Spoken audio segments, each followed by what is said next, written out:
Your time is now.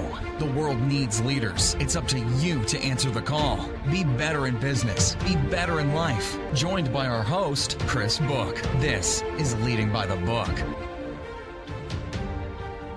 Hey guys, welcome to Leading by the Book. I'm Chris Book. Hope you are dominating the beginning of your week. As always, you can get in touch with me if you got any questions or anything you'd like to hear addressed on the show. Shoot me a message, chris@leadingbythebook.com, or you can find me at leadingbythebook.com. Today, we've got an awesome guest, and that guest is Tim Kopp. Some of you may know Tim, some of you may not. If you don't, you should, and if you do know him, you're obviously impressed and glad that you do know who he is. So Tim has an incredible background. He started his career as a CPG marketer, ultimately grew into the SaaS and the analytics world, and then from there became the CMO of ExactTarget. And ExactTarget, obviously a company that's played a pretty significant role in my life. But apart from just the amazing people who have come out of it, it's a pretty incredible success story for a great Midwest SaaS company that ultimately was acquired by Salesforce after its own individual IPO, and then became a very central point in Salesforce's growth. And so as we talk to Tim, I think there's an incredible amount that we're going to be able to learn from him. Obviously, on the leadership side, his viewpoints are going to be terribly impactful for you. But what really strikes me about Tim is how, despite the incredible success he has in the very large and successful companies that he's played a part in, he operates in a very human way. And I think as leaders, that's definitely something that a lot of us struggle with. We think we get to a certain level and got to be very decisive and very authoritative and everything that goes with that. And where Tim really excels is just being a personable, relatable person. And I think for all leaders, that is something that we can always improve with. So I really hope you enjoy getting to know Tim a little bit. And he's got an incredible resume, like I said. Currently, he's a partner in Hyde Venture Partners. And if you want to learn more about him, I would highly recommend checking out CMOVC.com. And that's Tim's personal site. And he's got a great newsletter that goes out every couple weeks, I believe. And there is a heavy, heavy dose of leadership material and insight within that. So I really hope you enjoy Tim. If you do like what you hear today, definitely drop him a line. Follow him on Twitter or LinkedIn and let him know that you heard him on the show and that you really like what he has to say, because I think he's an incredible person. He was an incredible guest on the show, and he's definitely someone that's going to be able to teach you a lot if you're able to subscribe to his newsletter or follow him from here on out. So with that, here's Tim Kopp.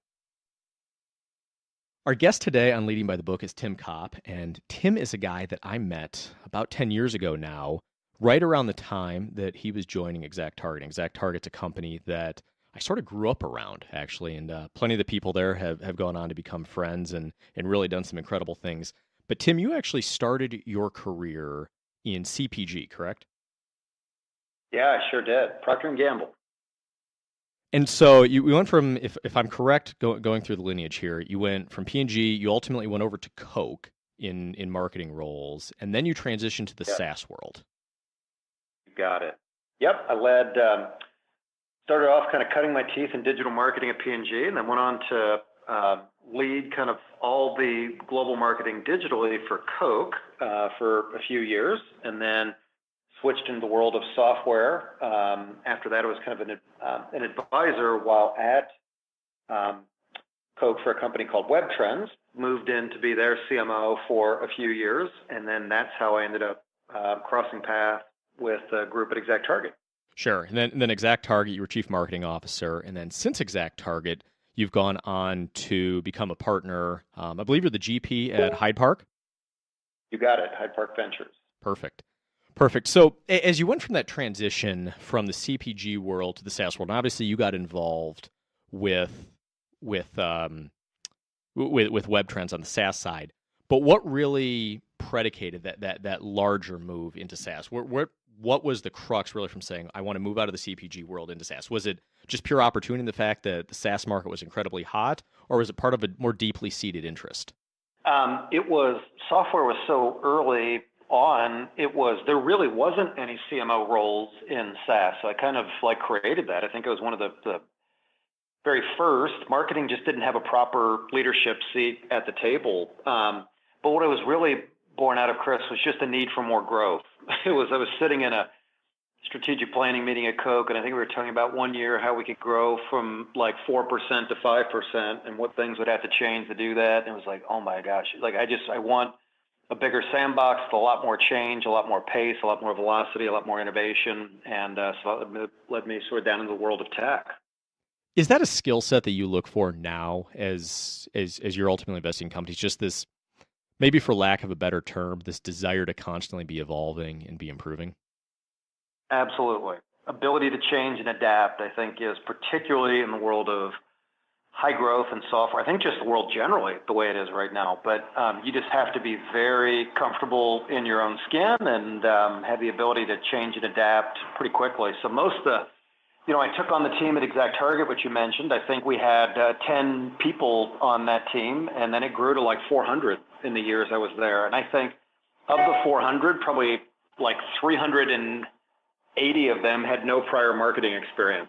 So Oh, wow. or like a software company. So it was like absolutely about recruiting to a profile and leadership. I recruited for three things. It was leadership, problem solving, and communication skills. But the backbone of all that was really adaptability. It's funny when you look at roles now and across ecosystems, whether you're a kid graduating college now or you're further in your career, it seems that we tend to want to put people in these roles, whether they're a finance person, they're a marketing person. And I'm starting to become of the belief that it's really less about that actual subject matter and more about some of the intangible skills. To your point, the problem solving, the adaptability, the leadership. Is that something you would say is a valid point of view, or am I totally off the reservation with that? No, I think it is because, so look, let's be really honest. Even if you're going into marketing of the world I'm in right now, college doesn't teach you the right way to do it anyway. I mean, just to be totally straight up about it. Not like all the marketing classes you're taking. I don't care if you went to Harvard, Stanford, whatever. Like, they don't teach how to do high-tech growth B2B marketing. They don't actually teach the fundamentals of B2C marketing very well. So you, of course, learn how to learn, and you learn a lot of the building blocks of marketing, but and the world is just changing so fast. So most of the jobs we're hiring for are jobs that didn't even exist 10 years ago. It's funny to hear that. So I was sitting in a college classroom at Arizona State University in 2005. And at the time, I was actually working full-time for Jay Baer. And obviously, we were heavily involved in the digital marketing side of the world, and he was running a digital agency at the time. And I remember I was taking a class taught by the chair of the marketing department. And I kid you not, he absolutely said, the internet is a passing fad. You don't need to worry about learning how to market on the web. And that has stuck with me because I don't think that was necessarily a prevalent belief amongst all universities. But whether it's marketing, finance, leadership, whatever it may be, it does seem that we need to really reevaluate how we're developing these skills at colleges and universities. And I guess the broader question is that something that can actually be developed in a classroom environment like that? Or is that something that you simply have to be doing with your hands on a more tangible basis to really learn and frankly be accomplished with? It's a big question. The way I think leadership is caught more than it is taught. I think it's just, you can sit and read all the leadership books in the world. You can become very academically sound on the principles of leadership and know, Jim Collins and all the gurus back. But until you've done it and you've gotten your nose bloodied, I think that's where the real learning happens. And so I believe that you learn great leadership by being around other great leaders. So I believe it's much more caught than taught. So one of the unfair questions I ask a lot of people on this show is, what is the most important leadership trait? And obviously that can mean a lot of things to a lot of different people. And I think probably a lot of times the most important trait is what the team needs. But when you're sitting and you're really thinking about the topic of leadership, what is the 1A for you in terms of what it takes to be successful? I think I might insert a 1A and B, because I think the two components I see are the ability to see the future, to know where things are going, and then to build the team around you who can get you there. And if you can't see the future, you're probably a better manager than you are a leader. They're both really valuable, but I think you're making the distinction around leadership. But I think leadership inherently has a visionary trait or quality to it, and you've got to be able to see around corners and have a great instinct and know what the future looks like. But you will inherently be limited in what you can do unless you can build and scale and get a team around you who's better than you. And I think if I've had a gifting throughout my career, it's been to do that, to get really good people working in and around and for me. And it's funny you say that just when you think back on really ultimately freeing up the good people to do good work. Thinking back, there was a time in my career when I ultimately took over a finance team, and I had zero, and I mean zero financial experience before this. And of course, when you come into that, you have all the immediate fears and anxieties about it. Thinking, geez, are they going to think I'm an idiot? I don't know what I'm doing. Am I going to be overwhelmed? All these voices are in your head. And the really pivotal moment for me in that experience became realizing that these are the people that are supposed to be smart. And my job is not to be the best finance guy, but my job is ultimately to put them in the position to be the smartest people. And just that fundamental shift really, really resounded with me in terms of just being able to be successful. Frankly, that was probably the most successful team I've ever been on. But when it comes to leadership, there is this misconception that you need to be the smartest guy in the room, and more often than not, that's completely false. I think it's more helpful if you're not. It really is. Yeah, sometimes. Yeah, I think some of the best leaders I know are probably not the most academically gifted. Like, it can actually be a hindrance at a certain level if folks are too academically oriented. The parts that didn't come out, there's so many important parts done. Like, people read a book like about Steve Jobs and then try to become Steve Jobs, or a book about Bill Gates, and you have to be who you are. And I think you can take cues and learn from many things around you, but just being incredibly comfortable in your own skin, I think, is a big part of leadership, and knowing what you're good at, what you're not good at, and just embracing that. Because look, if people see right through it, they already know. They do. I think I really do believe that this authenticity has been like a very important part of leadership in the past, but will be even more important over the next decade or two. That's what it takes to be able to connect and truly follow a leader. Nobody wants to follow the autocratic, distant, demanding person, but the person that or I should say the leader that you actually see as a person is ultimately that person that people want to follow. And I don't think that gets nearly enough credit. And maybe it's because we're in the tech world now, and so we see Jobs, we see Zuckerberg, we see these people, and we think, wow, I want to be a billionaire. Let's go do that. And I kind of feel like more often than not, they're the exception more than the rule. They're definitely the exception. Yeah, they're absolutely the exception. And what most of them, Zuckerberg has Sandberg, there tends to be a Batman and a Robin. And so there's like a visionary and an innovator and a founder, but there tends to be somebody else who comes alongside and ultimately help kind of scale things and run things. And that kind of what Eric Schmidt did at Google, but it really does require that very authentic leadership. Even Benioff at Salesforce, I think it's just Mark is just Mark, right? And he's a great visionary, but he's super comfortable with who he is. So a word you've used a couple times now is scale. And going back to those ET years, it was, first of all, ET was really cool to watch from the outside. Obviously, one, because I knew a ton of people there, and it was really great to see the company grow. But two, it was just this incredible Midwest company that seemed like it was run the right way, and it had this ridiculous growth. And so the question I have really about ET, though, is in the midst of all of that growth, how was leadership pivotal to that? But also, how did leadership change in the midst of growth? Because obviously, the parameters with which you lead a company that's 50 or 100 people, substantially different than a company that's 3,000 people. And it still found a way to be successful at every stage of that journey. So I'm really curious how that leadership had to change.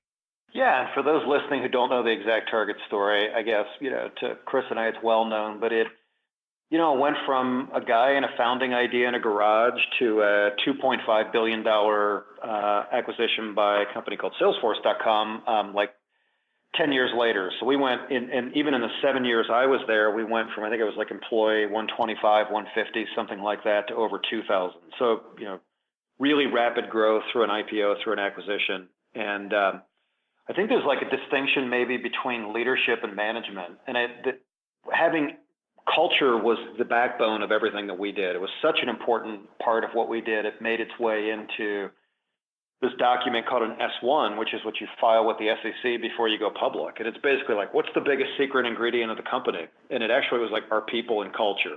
And that was, though we were a tech company, it was absolutely our people. For those who encountered the company, that was our biggest differentiator. So that was true. It was sort of the culture, the core values, the guiding principles of the company, those staying very clear and having a very authentic North Star. Scott Dorsey was our CEO, and he just embodied that. It was a very founder-driven, innovative culture. But then it was putting the management layers around the company. You know, the executives that run the company looked very different when it was a founding team than it did at 10 million. Then we had to switch it out again at 50 million. We had to kind of switch it again at 100 million. So though I worked at one ExactTarget, I like to say I had 5 different jobs because it felt like every year and a half it was a fundamentally different job. So looking at Scott specifically as a CEO, and you know, one of the things that I remember about Scott, who I've met a few times over the years, and about you and really your senior team, is Chris Baggett, obviously, another founder of the company, included in this conversation as well, is, you know, even when I was, what was I? I'm afraid to admit this, probably a 19-year-old kid running around there. You know, everybody still treated, whether you're 19 or whether you were an established professional, treated you with an incredible amount of respect and interest. Actually, took a legitimate interest in you. And it seemed to me always that, given the location of the company, being a Midwest company, that it was a matter of finding the right leaders for that, and ultimately to lead the mindsets of the people that you're going to have working there. Had you had, let's say, a CEO from Silicon Valley, or you know, some type of Wall Street minded CEO, would the company have been as successful as it was, given where it was and the values with which it operated? No, absolutely not. Absolutely not. It was, look, this is like you talked about, like even sports teams in the beginning, like Bill Belichick is absolutely the right coach for the Patriots. Could you pick him up and install him in another system? No. I mean, it's like leadership, I think, can be highly situational, and it's all about the culture fit and what you're trying to build. And it's understanding what that culture looks like, who like, how do, you know, the Patriots, I hate when they beat up on my Colts all the time, but how do they pick players up off the scrap heap and suddenly they're, you know, starters within their system? And it's all about the culture and the system that they've installed. And I think that was just one of the things that Scott nailed, to his credit. And so both of you respectively are obviously investing in companies right now. It does seem that those companies tend to be a little bit more Midwest-oriented companies. And with that, is part of the reason for that Midwest focus simply because you guys have seen this work, or is there some other driving force behind the regional focus there? Well, the regional focus in our case is we're more looking for, like so many things in life come down to supply and demand. And what I learned at ExactTarget is you can build a phenomenal company anywhere in the country. In fact, I think building it not in Silicon Valley, it can be a huge competitive advantage. Absolutely. But it took a while for investors to figure that out and to come. So what we found is these phenomenal entrepreneurs and phenomenal companies that existed in places like Indianapolis and Cincinnati and Ann Arbor and Minneapolis. And the venture capital just was not flying in from the coast to fund those companies. So Hyde Park kind of popped up to take advantage of that very opportunity. There's amazing entrepreneurs who were just highly underserved with capital. Well, and you're starting to see a little bit more of an appreciation for this now. I think, you know, even folks that are outside of those key markets in the Midwest, I think you have Steve Case with the Rise of the Rest Fund, if I'm correct. And I think people are starting to appreciate that you can not only run a great tech business, but also a very healthy business if you do it in a place like Indianapolis, and even a place like Chicago, which is a little bit bigger market. I think that's exactly right. When we had this thesis and started the fund 6 or 7 years ago, the biggest thing that we had to sell people on was that you could actually build a great business in the Midwest. As ridiculous as that sounds. Yeah. Now, a lot's actually changed over the last 5 years. Where that, I don't want to say it's a foregone conclusion, but the world has really done a 180, and it's really changed. And I think sort of the cat's out of the bag, the genie's out of the bottle, whatever metaphor you want to use, the secret's out, and people are realizing it. But that was not so much the case a while ago. But I do think what's important is these entrepreneurs need somebody to come alongside them that they trust. It's, when you invite somebody onto your board of directors, other than like your spouse, you're kind of stuck with this person as much as you are anybody for many, many years, and for good times and bad times. And so having the right level of culture fit with somebody, I think, is really important. So having built and scaled companies in the Midwest, just like they're doing, I do think gives us a competitive advantage. So I don't want to keep going back to the ET years, but just one last question I suppose I have on this. And it's really because I think for our audience, most of these folks are probably never going to be in an IPO situation like that, or probably not get a great chance to see something with such remarkable growth like you guys saw. Is there a favorite moment that just sticks out from that whole journey? I mean, is it something where, once you file that S1 and there's that euphoria on that, or is there just something just bizarre that you look back on and you smile every time you think back on it? It's moments with the team. It's, like from my days playing sports, it's more like the moments in the locker room. And we put on this giant event each year called Connections, which you talked about and you actually attended. And we grew that event from, 400 or 500 people to over 10,000 people. And watching, this team in Indianapolis who had no experience do this, put on what I think was the best user conference in all of software and just got incredible reviews. Watching my team excel and being able to stand back and just watch the end product of that and being able to, put a smile on all of our customers' faces and get the kind of reviews and accolades it did. That was probably my biggest shining moment was being able to just step back and watch other people on the team hit their stride and hit their full potential. Well, as somebody that attended a lot of those conferences for a lot of different companies, I think it's probably safe to say Connections was the one that was not only the most fun, but certainly delivered the most value. So looking at the trajectory of your career, going from a CPG background to ultimately into SaaS, and then within SaaS, obviously you had, tremendous evolution within that in terms of being, kind of a later stage startup going to the IPO and the acquisition by Salesforce, and then ultimately going to the VC world. You've had a lot of relatively significant transitions, and I think that a lot of people don't really focus on really owning or winning their transitions as much as they can, because obviously it's a new beginning and has tremendous opportunity, but it can really shake a lot of people. So what is your advice for managing those transitions within your professional life? I don't know. Here's what I do think is important is I think why matters a lot more than what. And if you know what your why is, it really makes transitions and a lot of the what's a lot easier. For example, the reason my first 10 years of my career, I wanted to be all about getting the very best training that I could and learning about leadership and being around other high impact leaders and getting good training. And so P&G and Kopp were about as good as it got for doing that. I was incredibly, blessed to have that. Then I really wanted the chance to have do something much more innovative, to do something that hadn't been done before, and sort of breaking into digital marketing and the leadership, like innovation and building and scaling and leading teams is kind of what the next 10 years is about. And now it's much more, it's almost, Chris, it's more like coaching tree. I get more satisfaction out of watching those I interact with succeed as I do succeeding myself.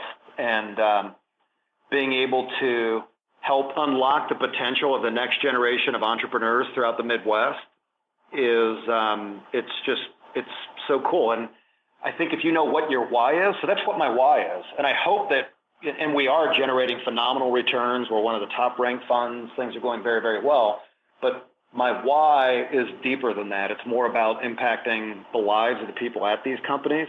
And I think if, Simon Sinek wrote this book called Why recently, and I think it just does a great job of nailing this. And I think if you are much more in touch with your why, I think people who are job hopping and skipping around so much are a little bit maybe too, there's reasons to do that sometime, but I don't think I've ever had a job less than a few years. And sometimes you just have to settle in. And if you know what your why is more than your what, you're okay with that. And then I think the biggest part with transitions is humility. Because when I went from being a SaaS CMO and scaling and building, I was,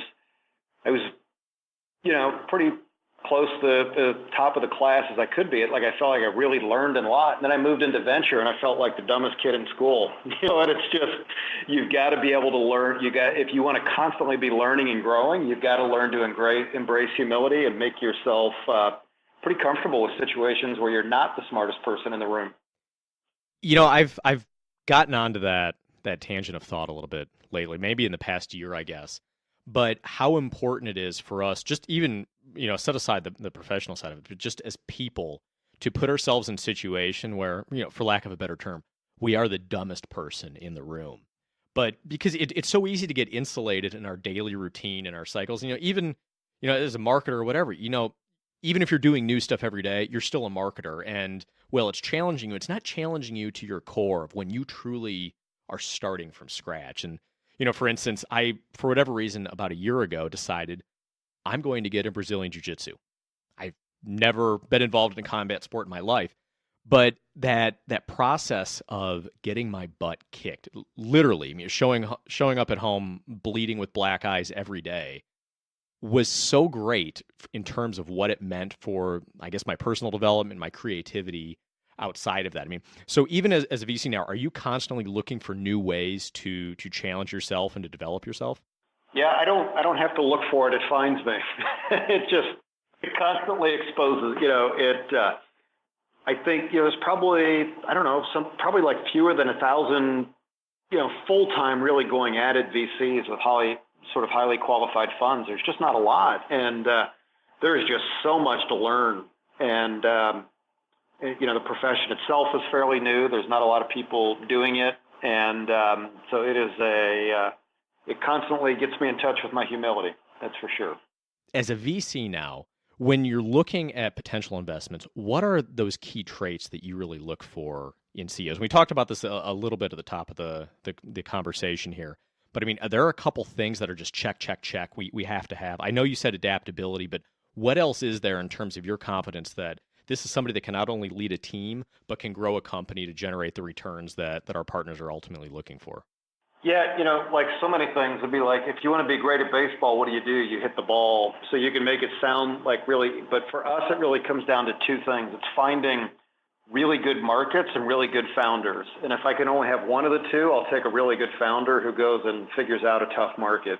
And it is, while the quantitative parts of this job are really important, I think actually the qualitative parts might be underappreciated. Like, it would have been easy to look at ExactTarget and say, like, they send email, and like, I don't get it. It doesn't seem like that big of an idea. And I think you put the right leader in a situation and they make things happen. And so I think just really finding A++ founders who kind of have that X factor. And of course, that's pretty subjective, but I think that's the number one thing. Sure. And so you did talk about the why a little bit earlier. Do you think that this idea of the why is something that the younger generation ultimately struggles with? And what I mean by that is when we live in such a tech-oriented world, I don't want to be the guy that's constantly bashing tech and social and all that, but we ultimately find ourselves comparing to other people. How much money are they making? What are they driving? Where are they living? What are they doing with their time? This whole comparison game. Do you feel like sometimes the whys are more externally driven than internally driven? Oh, yeah, 100%. I think people spend too many times in their life looking for Instagrammable moments and not looking how to impact the lives of other people. I got off Facebook like 3 years ago, and it was like the best thing I ever did, because maybe it was like just me, but it was like every time I get off Facebook, I'm in a little bit worse mood than when I got on. Oh, absolutely. Like, why is that? And I think it's because of like, I'd be at home relaxing on a Sunday afternoon, and then you look around and it's like, oh, well, they're at the Colts game. Maybe I should be there. Well, this person's here. Well, I'm having these messy family dynamics. Their family looks perfect. It's just the constant comparisons. And it's, look, man, you just got to own your stuff and live in the moment where you are and make the most of it. So I'm not saying that means you shouldn't be on social media, but it's, I think all this comparison and looking for how to create these perfect, like, Instagrammable moments in your life, I am not a fan of.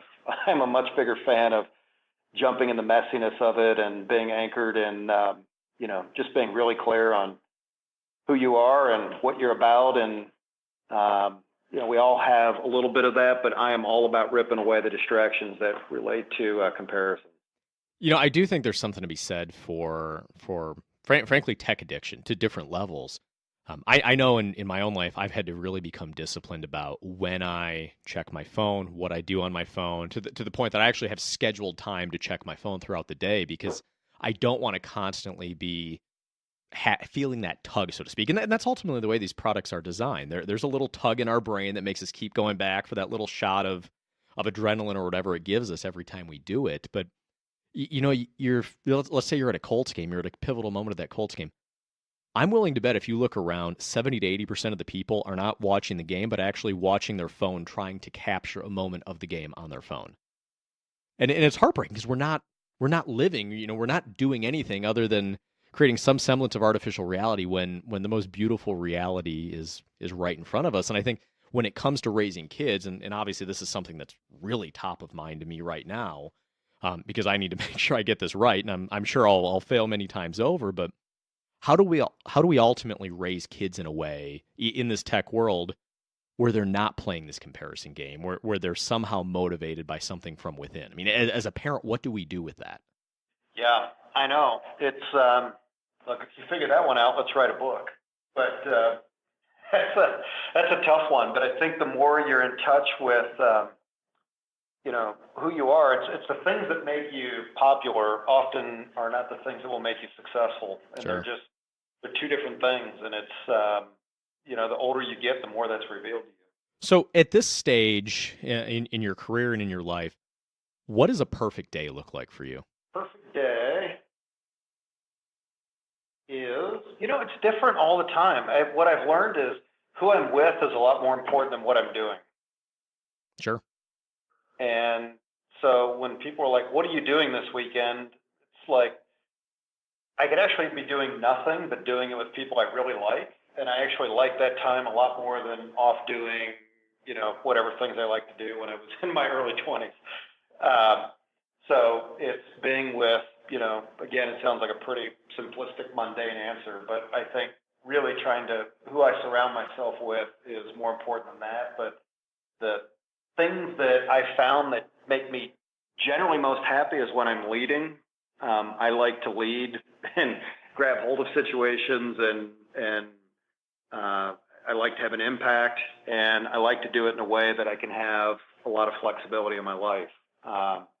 Those are the things that are most important to me, and doing that with other high-quality people around me. So I like lots and lots of variety where I'm doing all kinds of different things, but like just centered around being with, having an impact and doing it with people that I want to be around. So you talked about leading and the importance of leading and the enjoyment you find leading. And the funny thing about leadership is that we're never good enough at it. It's something that we constantly need to evolve with. So from your perspective, or I guess, from a day-to-day perspective for you, what do you really do, with true intent to develop those leadership skills? Are there things you read? Are there exercises that you put yourself through? I know some people have a series of questions that they constantly ask themselves day after day. What do you do to make sure that you're constantly improving and evolving in that? I have two answers to that. The first one is just putting yourself around enough other high-impact leaders. So just being around other good leaders, I think, is the best way to develop your leadership, period. I also think that people sometimes overcomplicate leadership. To be a leader, you only have to have one thing be true, and that's have people willing to follow you. You don't need to have authority. You don't need to have anything really other than for whether you do it with charisma, expertise, because people believe it. If somebody's willing to follow you, you're a leader. And so I think being driven enough at what you're doing that other people want to follow you. So I think you have to clearly articulate what you stand for and be really good at communicating that. And when that happens, you just find yourself in leadership positions. And I think people spend too much time confusing management with leadership. And so they're always asking for more to do. And I'm like, well, just go lead. You don't need my permission to lead. And that's one of the things that just perplexes me, how people mix that up. It is kind of humorous. Well, humorous probably isn't the right word, but there's this misconception that somehow we need to be at a senior position in a company. We need to be a VP, an SVP, whatever, to be able to lead. And you can be fresh out of college, you can be an analyst level person, and it can be day one, and you can still lead. And to your point, you just need people to follow you. And even if they are above you in the pecking order, the chain of command, they might have more seniority, whatever it is, you can still impact people as a leader. And I do think that's a point that we probably need to do a better job hitting home with younger folks now, because we don't need people that are just sitting there taking orders, going through the motions. We need people that are truly invested and engaged, and leadership is ultimately the magic way to do that. Yes, absolutely. And typically, if you are really good at what you do and you care about other people and you're trying to build them up and people will start following you. And so by default, then you kind of become a leader. And to your point, I've seen, front desk receptionists, administrative assistants, those kind of folks end up being like actually some of the people with the most influence inside of a company. Yeah, without a doubt. Without a doubt. Yeah. And it's just, but like they didn't necessarily they're not like banging on the table for more authority. They are just really good at what they do and other people want to be around them. And so they have these sort of inherent leadership. So I think it's almost like accidental leadership sometimes where people find themselves in these positions of leadership because they have those traits. But man, you're exactly right. People just confuse management and authority with leadership all the time. Well, there's a human side to it too, and we alluded to this a little bit when we were talking about Jobs and Zuckerberg and those folks. But some people approach leadership thinking that they have to be a robot about it, basically, and more often than not, the best thing you can do to influence people, which is really what leadership is. Leadership is an exercise in influence. It's just be a person, care about people, interact with them like a human being. And to your point, whether you're an SVP or whether you're the receptionist, the way you interact with people, the way you make them feel by treating them like a person and exposing yourself as a person yourself can truly make all the difference. And more often than not, that's actually probably all you need in order to really effectively lead people. It's not much more complex than that sometimes. Yeah, that's right. That's right. And that is different from management. Management and leadership are two very different things. There's sometimes where it's more, command and control, and it's an emergency response situation, and there's somebody who's in charge per se, and it's managing through a situation, and then leadership can be very different. But the very best leaders tend to be pretty good managers too. But you're spot on. All right, so I know we've got a little bit of a time crunch here. So 2 quick questions that I'd really just love to get your perspective on. One, what is success to you? I'll tell you what it honestly is right now, Chris. It's my coaching tree. It's less about what I get done right now, and if I've actually accomplished so much more than I ever thought I would, to be really honest. 20 years ago, I never thought I'd be where I am now. And so I just get so much more of a kick out of developing others. So like every one of my direct reports at ExactTarget went on to be a CMO or a CEO or somewhere else. I think 14 people it is now who are below them went on to be a VP of marketing or a CMO. And that is what I hope is my biggest legacy. It's kind of what I would just call coaching tree. And it's developing an organization where others can be successful, because I think I find it the most personally fulfilling, but it's also like what creates the greatest sustaining impact. Sure. And so last question here. What is the most important book you've ever read? For me, it's the Bible, actually. I think it is just, it's absolute truth, and just basic things that are in Proverbs, I think, are just full of such wisdom and discernment and clarity. They're moving to me. So the honest answer on the personal side is the Bible, just because of just a lot of strip all the politics out of it. I just think the essence of wisdom that you can find within Proverbs is just remarkable. And the ones that I've read lately that have had the biggest impact on me have been a book called Essentialism, which is about how to better at saying no to things, which has been, I think, what really can define a leader. We've talked a lot about saying yes to things. I think what is probably most not talked about is how to say no to things and how to be really good at a fewer number of things. And it's something that I've had to practice and become more disciplined at, but that's probably been the most impactful of late.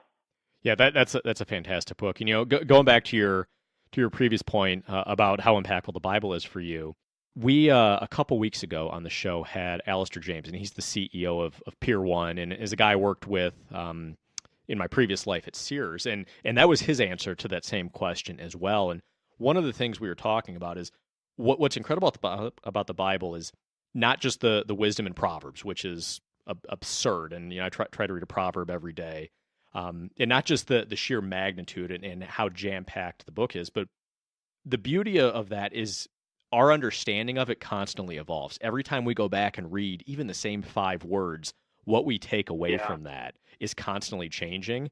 And I don't know if I would get the same the same takeaway if I went back and read even Essentialism, which was a great book to me. I might Right. take something away, but every single day having something new be opened up to me, it's just such a remarkable book in that sense.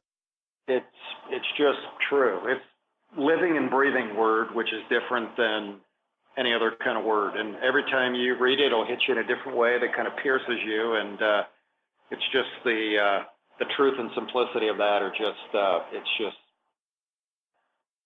it's pretty amazing. Well, and as with everything, it's usually the simple things that end up being the truest treasures in life. So with that, I know you've got a lot on your plate, and I know you got to run to a meeting here. So I want to thank you very much for your time. I'm sure everybody that listened to this is going to take quite a bit away from it and love it.